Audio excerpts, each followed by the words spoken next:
Merhabalar kıymetli izleyicilerim ve takipçilerim. Binnur Mutfak kanalıma ve mutfağıma hoş geldiniz. Bugün sizlere çok pratik bir şekilde hazırlayabileceğiniz sadece 2 bezeden bir tepsi patatesli çıtır börek tarifi hazırladım. Tarifime başlamadan önce kimin nereden izlediğini bana yorumlardan yazarsanız değerli takipçilerimin nereden izlediğini öğrenmiş olurum.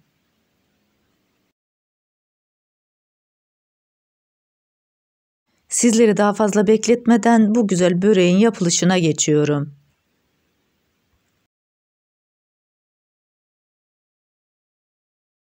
İlk olarak hamurumuzu yoğurmakla başlayacağız. Derince bir kasenin içerisine 2 su bardağı ılık suyumuzu ekliyoruz. İçerisine 1 çay kaşığı mayamızı ekliyoruz. Daha sonra spatula yardımıyla karıştırıyoruz. Mayamızı çok az kullandık, sadece hamurumuza esneklik ve yumuşaklık kazandırması için. Karıştırmış olduğum suyun ve mayanın içerisine 2 yemek kaşığı elma sirkesi, yarım çay bardağı zeytinyağını ekliyorum. Dilerseniz bu aşamada sıvı yağ da kullanabilirsiniz. Bütün bunları tekrar spatula yardımıyla karıştırıyorum. Yeterince karıştırdıktan sonra içerisine unumuzu ekliyoruz. Unumuzun bir kısmını koyduktan sonra 1 tatlı kaşığı tuzumuzu ekliyoruz. Bu tarifimde 5 su bardağı un kullandım. Oldukça yumuşak bir hamur elde edeceğiz. O yüzden sizler de ununuzu eklerken kontrollü bir şekilde ekleyin. Hamurumuzu yeterince karıştırdıktan sonra kalan unumuzu da ekliyoruz.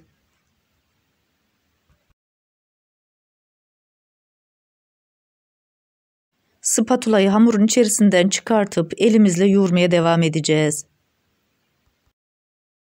Buraya kadar videomu izlediyseniz ve hala kanalıma abone değilseniz abone olup beğeni ve yorumlarınızla beni desteklerseniz çok sevinirim.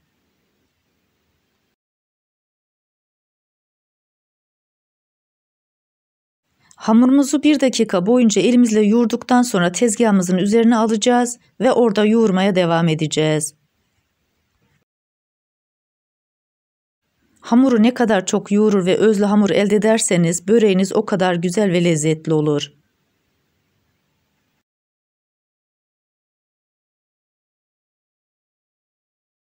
Tezgahın üzerine biraz un serptikten sonra hamurumuzu tezgahın üzerine alıyoruz.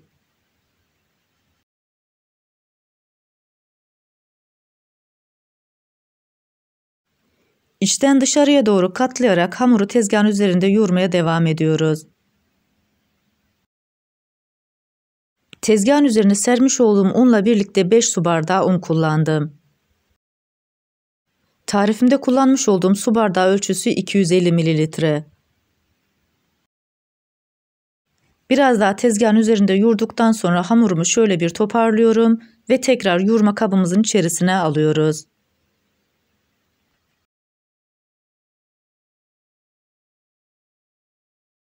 Üzerini kapatmış olduğumuz hamuru 1 saat boyunca oda sıcaklığında dinlendireceğiz.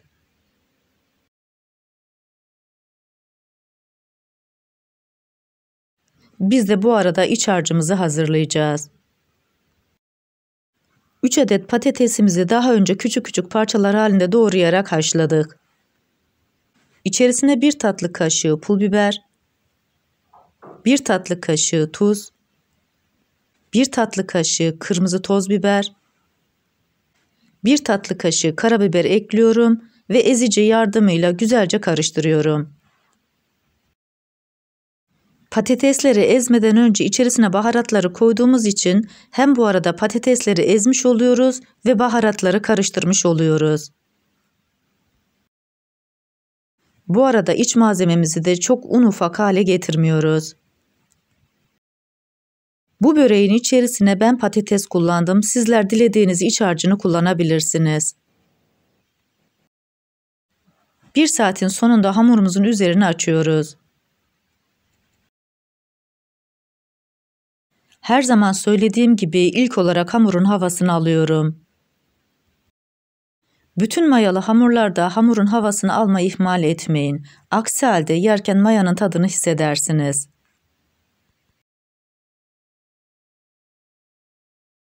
Tezgahın üzerine biraz un serptikten sonra hamurumuzu tezgahın üzerine alıyoruz.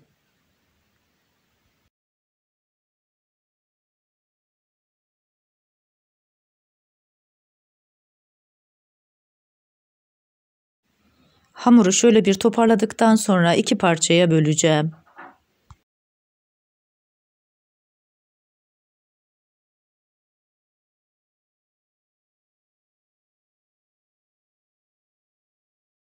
Hamuru 2 parçaya böldükten sonra 2 adet beze elde edeceğiz. İçten dışarıya doğru toparlıyorum, sonra yuvarlak bir form veriyorum.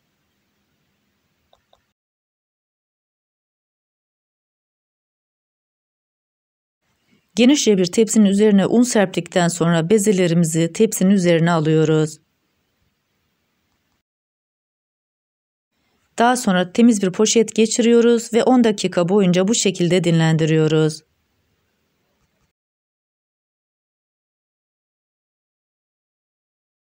Biz de bu arada arasına sürmek için yağımızı hazırlayacağız. Tarifimde 150 gram tereyağı kullandım. Sizler dilerseniz bu aşamada margarin de kullanabilirsiniz. Yağımız eridikten sonra içerisine yarım çay bardağı zeytinyağını ekliyorum. Bu arada ocağımızın altını söndürdük. Şöyle bir karıştırdıktan sonra yağı kenara alıyorum. 10 dakika boyunca dinlendirmiş olduğum bezenin bir tanesini tezgahın üzerine alıyorum. Kurumaması için diğerini de üzerini kapatıyorum. Tezgahın üzerine almış olduğum bezeyi ilk olarak parmaklarımla biraz genişletiyorum. Daha sonra hamurumuzu oklava yardımıyla inceltiyoruz.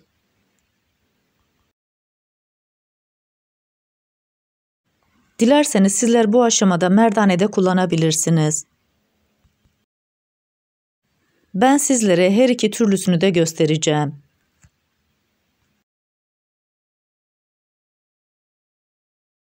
Bu arada tarifimde kullandığım bütün malzemeleri videomun altındaki açıklama kısmında ölçüleriyle birlikte paylaşıyor olacağım.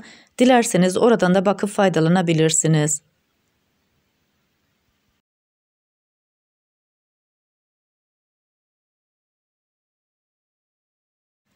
Hamurumuzu yeteri kadar incelikte açtıktan sonra içerisine tereyağı ve sıvı yağ karışımımızdan koyuyoruz.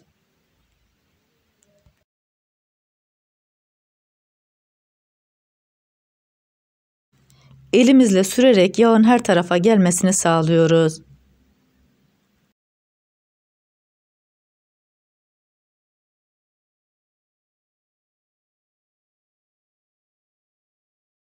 Yağlamış olduğumuz yufkanın uç kısmını ortaya doğru katlıyoruz.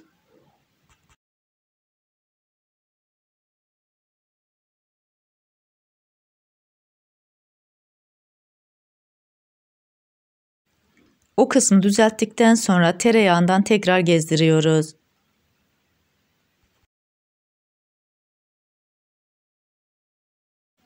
Diğer ucunu da katlamış olduğumuz bölümün üzerine katlıyoruz.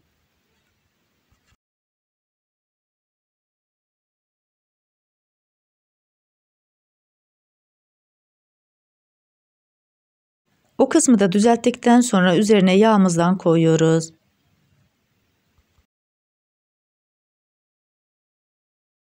Hamurun diğer kısımlarını katlayarak zarf haline getiriyoruz.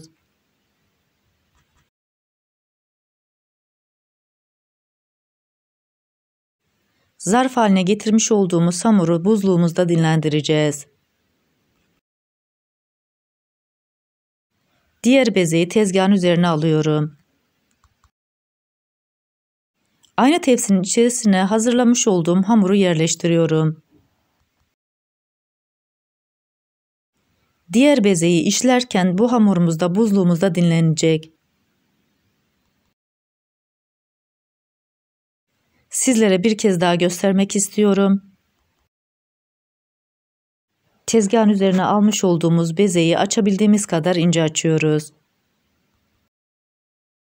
Açtıktan sonra hamurun her katını yağlayarak zarf haline getireceğiz.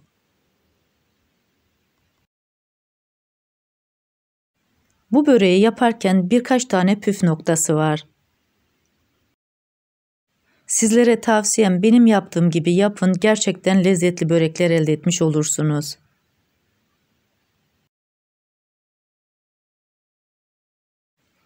Dilerseniz bu böreği akşamdan yapıp sabahta pişirebilirsiniz.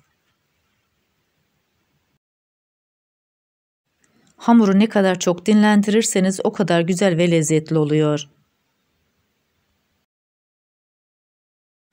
Hamurumuzu bu şekilde yapana kadar diğer hamurumuz da buzluğumuzda dinlendi. Onu tezgahın üzerine alıyoruz ve ikinci yaptığımız hamurumuzu tekrar buzluğumuza koyuyoruz.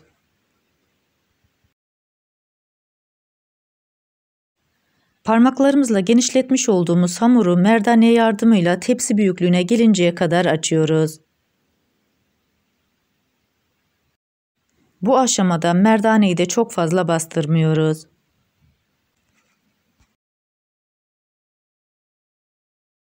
Gördüğünüz gibi yapımı da oldukça kolay olan bir tarif.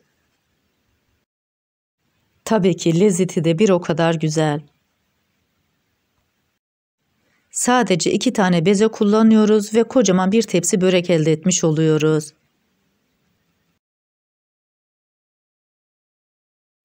Açmış olduğumuz hamuru katlıyoruz ve yağlı kağıt sermiş olduğumuz tepsinin üzerine koyuyoruz.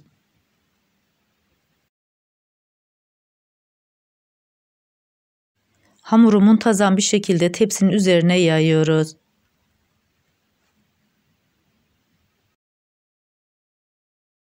Daha sonra hamurumuzun muntazam bir şekilde olması için kenarlarını da düzeltiyorum.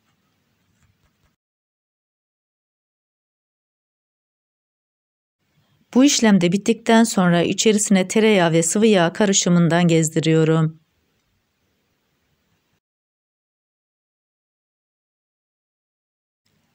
Elimle sürerek tereyağı ve sıvı yağının her tarafa gelmesini sağlıyorum.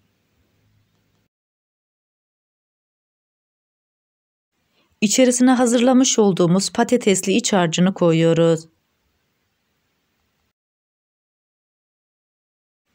Kenar kısımlarına gelmeyecek şekilde yayıyorum.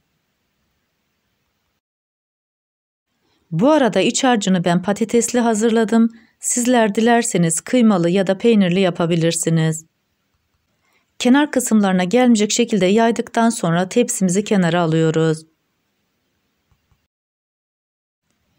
Diğer hazırlamış olduğumuz hamuru buzluğumuzdan çıkartıyoruz ve aynı şekilde parmaklarımızla genişleterek açıyoruz.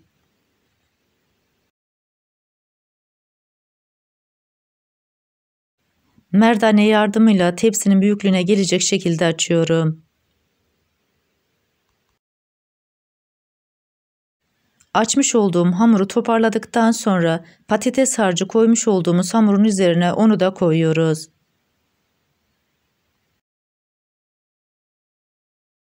Bu arada fırınımızı da 180 derece alt üst ayara açtık. Böreğimizi sıcak fırına koyacağız.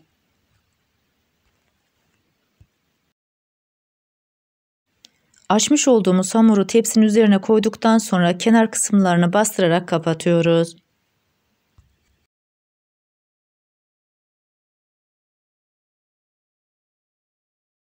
Bütün kenar kısımlarını kapattıktan sonra kalan yağımızı da üzerine gezdiriyoruz.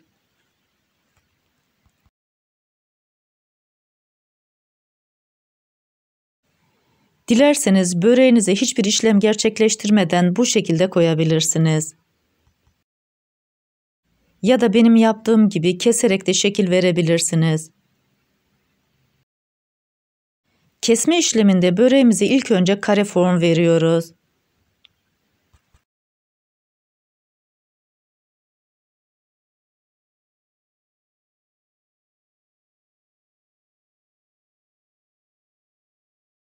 Daha sonra kenar kısımdan başlayarak üçgen şeklinde kesiyorum.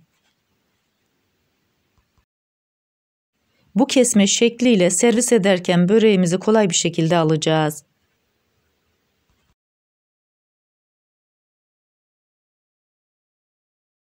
Kesme işlemi bitti. Böreğimizi sıcak fırına koyuyoruz.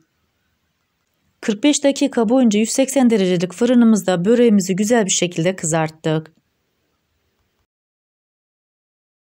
Böreğin ilk sıcağının geçmesini bekliyoruz.